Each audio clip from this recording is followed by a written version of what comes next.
Okay, number 5, guys don't like girls who ask them out / are forward because that looks desperate. Let's deconstruct this, shall we? I'm just gonna put that out there. I am really, really forward. Like, as a person in dating, I tend to tell people I like you. I really like you. I think we should get together. And this, by the way, this isn't just like a guy thing because guys are dumb and like controlled by their dicks or whatever you want to say. Like, this is something that like I have noticed with like the women I've dated too. You know, the only thing that like queer girls and straight guys have managed to agree on at this point in my life about me is me being forward and me being open about who I'm attracted to is actually my most attractive quality. Now you can say, you know, well, that's you, I'm me. But at the same time, I feel like you're making some really big false assumptions here. Like, everybody has days where they wake up and they think, oh my god, I am just not an attractive person today. And like, I have them too. Like, you know, I wake up in the morning some days and I think, oh my goodness, like, I feel disgusting. It's like, I go to the bathroom and, like, I see my face in the mirror and, oh, look, magically, like, zits have sprouted like mushrooms on my face or something, and, like, my hair is doing something weird that even showering doesn't help, and I can't find any clothes in my closet that look good and also fit. I just generally feel like it's a huge big mess. And at the same time, though, like, being comfortable with yourself and being confident in yourself, like, a big part of that is putting all of that aside and realizing that most people are not going to notice these flaws in yourself that you notice because they're just not that damn noticeable. It's like you have these brainwaves, right? And these brainwaves are like your attitude towards yourself. It's like they're a superhero power or something, right? Like, your brainwaves make people think things. Like, you have, like, telepathic powers, only instead of X-Men cool powers, like, you know, Wolverine being able to cut people to pieces and ribbons and then just like magically healing in 5 seconds, and Storm creating like storms. No, your superhero power is making everybody believe that you are not worth their time. And this is stupid.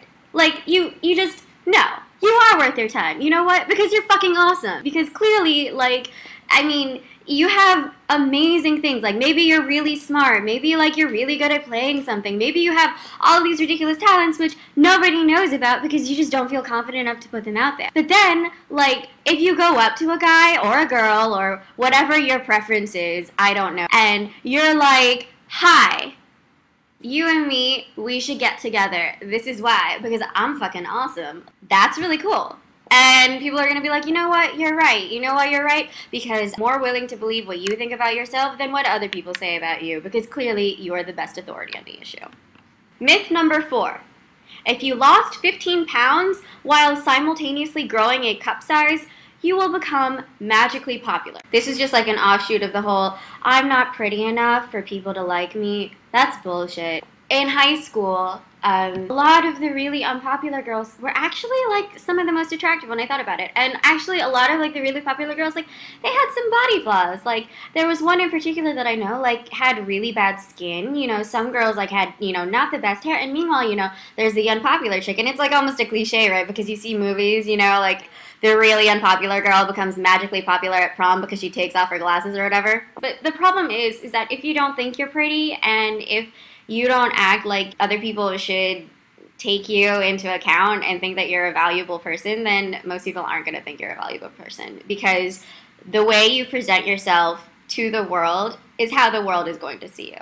Number 3, nobody you like will ever like you back. The reason why you think nobody will ever like you that you like back is because you had, I don't know, maybe a ton of crushes that feel unrequited, or that you really haven't been brave enough to tell the person, I really like you. Generally, if you like a person, like, legitimately, like, if you like them because you've been spending a lot of time with them and, you know, you guys seem to get along great, and, like, he's cute, and, like, you're cute, or she's cute, you know, like, general cuteness all around, seriously, like, can see yourself dating this person, and it's not just, like, one of those weird, like, celebrity-like crushes, right, where you see the person in the call and you think, oh my god, we have so much in common even though I've never met this person. Legit, like one of your friends that you really like but you're scared shitless because you really don't think this person is ever gonna like you back. That's stupid. If they're your friend, clearly like you have a lot in common, and if you find them attractive and you've been like kind of projecting this for a while, then chances are either they know or they like you back and they're too scared to say something. And nothing is gonna happen until one of you ends up in an unhappy relationship and then like there's a miscommunication and you end up with something like My Best Friend's Wedding. And you really, really don't want to be Julia Roberts in My Best Friend's Wedding. And you don't want to force another person to be Cameron, Diaz in My Best Friend's Wedding. Either way, like, this is a really common situation, and it just generally sucks. Don't make it My Best Friend's Wedding. Make it, like, I don't know. God, are there any movies where people are really open about whether they like someone? I don't think so. But my point is, Jenny Weasley got Harry Potter, but, like, Julia Roberts got called fungus. So, think about it. Alright, number 2. Boys only date the girls who they think are hot and also stupid. Alright, as a smart girl, I don't know if you can see this, but it says talk nerdy to me. I feel kind of offended by this because it basically invalidates any part of my personality. Like, I'm in law school right now. I mean, I went to a really good college. I worked my ass off for my grades. I read a lot, like a huge part of my personality. And when some girl comes up to me and they're like, guys only like the really dumb girls. Like, they never give girls like us, like, the time of day. Like, the only reason guys like you is because they think you're hot. I get offended.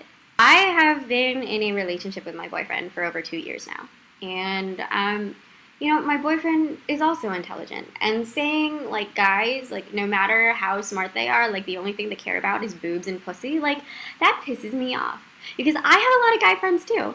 And I know inherently, like, somehow it's really bad, like, somehow the idea of being initially physically attracted to a person and then talking to them because of that, like, somehow, like, this is, vilified in our culture. You can say, like, oh, he only started talking to her because he thought she was hot, but then, like, he's not going to keep talking to her if she's, like, a complete idiot unless he's also a complete idiot. And it's like when you think about, I mean, a lot of people on Tumblr, like, they like a ton of really cool things that aren't exactly mainstream, like, Doctor Who, and, like, all of these, like, there's so many great, like, grammar blogs and stuff like that on Tumblr, and it's like, if you really want to be in a successful relationship with someone, you should be in a relationship with someone who understands that these are pretty awesome things.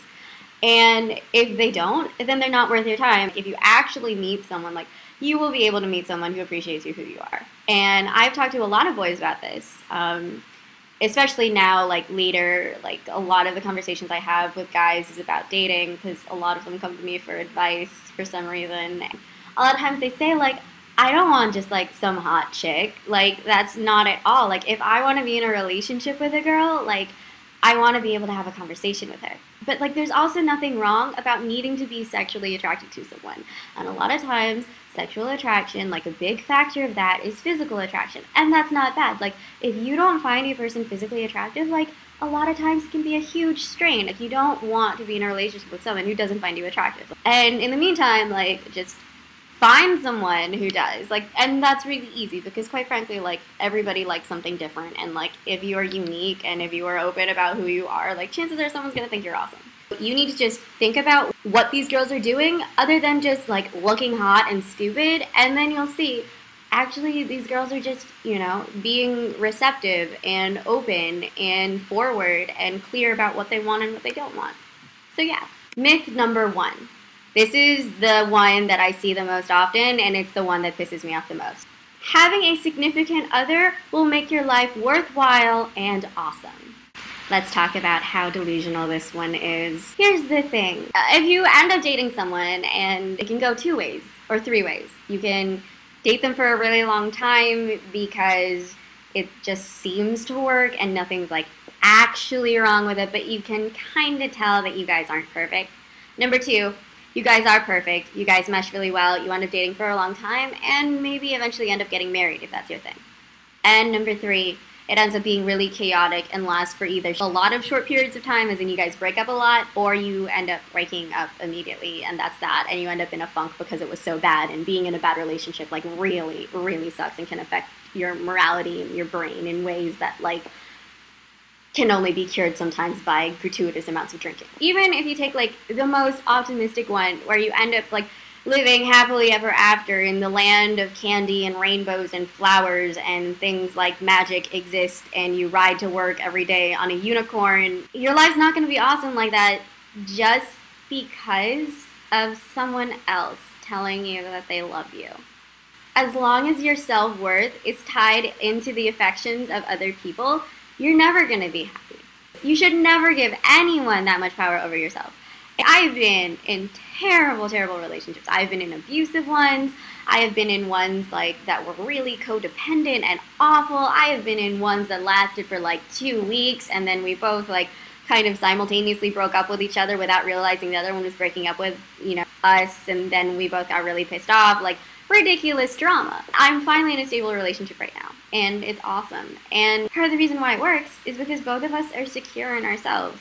And if you think like all of your self-confidence is wrapped up in the fact that this other person finds you attractive, this insecurity is going to build up, right? Like, so you're going to start imagining things. You're going to start imagining things like, oh my God, like this person is seeing other people because I don't understand why they like me. And eventually, like, it destroys the relationship. It's like, in Harry Potter when Hermione is making fun of like Ron and Harry for being terrified of the Grim, which turned out to be Sirius Black. And she's like, well, there you go. The reason why people die when they see the Grim is because they're scared to death. It's not because it's an omen or anything. Well, a significant other is the other way around. It's not the cause of worthwhile awesomeness. It's like a symptom.